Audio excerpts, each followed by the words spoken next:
イエスが政治犯として訴えられた背景とその経緯。イントロダクション。イエス・キリストは宗教的指導者として知られていますが、その処刑は政治的な問題として扱われました。ローマ帝国による支配下にあったユダヤの地で、なぜイエスは政治犯として裁かれることになったのでしょうか。彼の活動と処刑の背景には、当時の複雑な政治状況が深く関わっていました。当時のユダヤ社会の政治状況。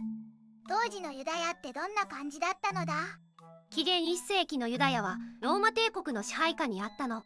ユダヤ人たちは独自の宗教と文化を持っていたんだけど、政治的にはローマの属州として厳しく統治されていたの。特に税金の徴収や治安維持に関しては、ローマ帝国は強い権限を持っていたのよ。じゃあ、ユダヤ人たちは不満を持ってたのだ。そうね。多くのユダヤ人たちは、異教徒による支配に強い反発を感じていたの。特に、ローマへの納税や皇帝崇拝の問題は、一神教であるユダヤ教の信念と真っ向から対立していたの。それから、ローマ軍の駐留や重い税負担は、民衆の生活を圧迫する要因になっていたのよ。メシア待望論とイエスの活動。その時代に、イエスさんはどんな活動をしてたのだ？当時、多くのユダヤ人たちは、メシア、救世主の到来を切実に待ち望んでいたの。イエスは神の国の到来を説いて、貧しい人々や社会的弱者に寄り添いながら、多くの人々の心を動かす説教や癒しの奇跡を言っていたの。彼の教えは、特に一般民衆の間で大きな支持を集めていったのよ。それって政治的な問題になるのだ。実は、メシアという概念には、政治的な解放者としての期待も強く含まれているの。ローマ当局からすれば、民衆を熱狂させる指導者は、潜在的な反乱の危険因子として警戒されたの。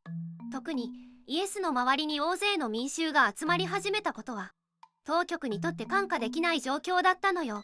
宗教指導者たちとの対立。ユダヤ教の指導者たちは、イエスさんのことをどう思ってたのだ？パリサイ人やサドカイ派の宗教指導者たちは、イエスの革新的な教えや行動を快く思っていなかったの。特に安息日の解釈の違いや神殿での証人追放事件を通じて対立は徐々に深まっていったの。イエスが既存の宗教的権威に挑戦的な姿勢を示したことは彼らにとって大きな脅威だったのよ。でも、それって宗教的な問題じゃないのだ。実は当時の宗教指導者たちはローマ帝国との微妙なバランスの上で自治権を保っていたの。イエスの存在はその政治的な均衡を脅かすものとして捉えられたの。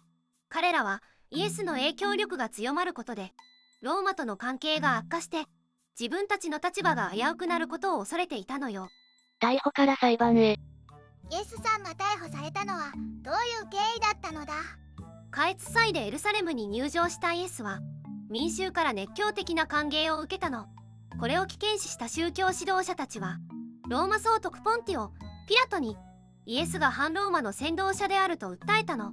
彼らはイエスの処刑がユダヤ社会の安定のために必要だと主張したのよ。